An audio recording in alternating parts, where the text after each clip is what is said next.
মানুষ কথা বলে, মরা মানুষ আপনাকে কথা বলবে, এই তুই আমাকে কোথায় নিয়ে যাচ্ছিস? যদি সে আপনার দৃষ্টি হারা হয়ে যান তাহলে আপনাকে খেয়ে ফেলবে মানে আপনি তাতে ধরে বসবে।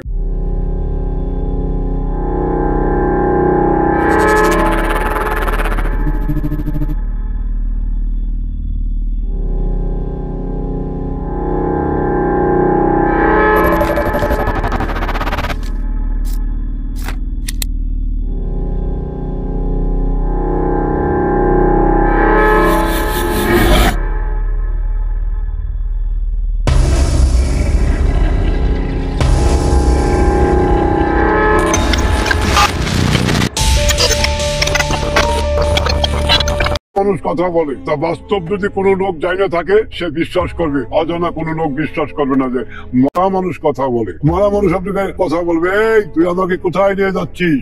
যদি সে আপনি দৃষ্টি হারা হয়ে যান তাহলে আপনাকে খেয়ে ফেলবে মানে আপনি তাতে ধরে বসবে। যেরকম আমরা যখনই কথা বলে তখন আমাদের শির হয়ে যায় যে আমাকে তো এখন ধরে বসবে। তখনই আমরা একটা দোয়া জানি, যে দোয়াটা ইসলামী ভাবে কঠিন দোয়া। ওই দোয়াটা পড়লে ওই শয়তান আর কখনো জবান বন্ধ হয়ে যায়। আমার এটা মনে পড়ে, আমি যেন আসলে যে লাশটা তুলছি, এই লাশটা ভয়ভঙ্কর, এই লাশটা 3 হাত খারাই গেছে। একটু জিম মারছি, আমি তো নিশায় ওর তো ধরে রাখছি বাইন্দে, ও তো আমার হাত থেকে ছুটে যেতে পারবে না। পানির ভিতরে, নৌকার ভিতরে আমি ফটত করে চাই ও কি সেটা খুলে গেল, চাই দেখি ও এইভাবে মনে করেন গুইসাপের মতন খাড়াই গেছে। খাড়াই যাওয়ার সাথে সাথে মনে করেন আমি ওইভাবে থাবা দিয়ে রশি ধরে উপরে পরে দোয়াটা পরে আর আমি নিচের দিকে তাকাইনি, ওইভাবে পড়েছিলাম। আধা ঘন্টা পরে পরে নিচের থেকে পুলিশ এটে দেখে আমি উপরে বেরিয়েছি। তখন আমার টাইনে উঠাইছে, হে বাবু ভাই কিছি। আমি 1 মাস 15 দিন অসুস্থ ছিলাম। একটা লাশ রাত্রে 2টার সময় একা নিয়ে যাওয়া অনেক লাভ ব্যাপার, সেটা কোনো লোক পারবে না, সাহসালা লোক ছাড়া। পুলিশ যখন আমাদের এখানে আসে বলে, এই ডম্বাবুল ভাই যাইতে হবে। কি ব্যাপার? এই তো মরছে ভাই, একটা মারা গেছে।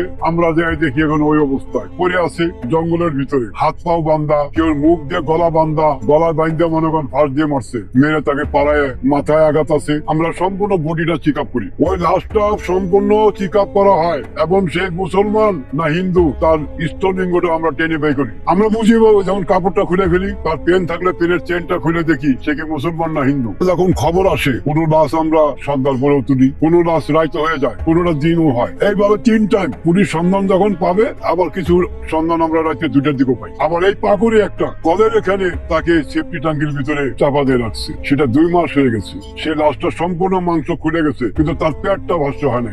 প্রমাণ এই পাকুড়িয়া পচা লাশগুলি যখন তুলি তখন মানুষ কেউ আসে মুখে কাপড় দিয়ে, শুধু এক নজর দেখে সরে যায়। আমরা তো ওখানে কাছে বসে ওটাকে বানতে হয়, পোকা ছড়াইতে হয়, কেরাসিন তেল দিয়ে পোকাটা বাই করে দিই। কেরাসিন তেল মারলে পোকাটা চলে আসবে। পচা গন্ধটা এমন দুর্গন্ধ, সেখানে আশেপাশে আপনি কোনো লোক দাঁড়াইতে পারবেন। যদিও কেউ দেখতে চায় তার মুখে কাপড় দিয়ে যাইতে হবে, আমাদের মুখে কোনো কাপড় থাকে না। মানুষের যে একটা তেল, ওটা সাবান তো দিলেও যায় না। অনেক তেল খাইছি, মানুষের অনেক তেল আমাদের মুখে গেছে। আমরা ওই অবস্থায় সিগারেট খেতেছি, ওই অবস্থায় Maggie, hot and spicy blast. Taste of the nation. আমরা মদ খেতেছি, ওই অবস্থা আমরা একটা চিপ খাইতেছি।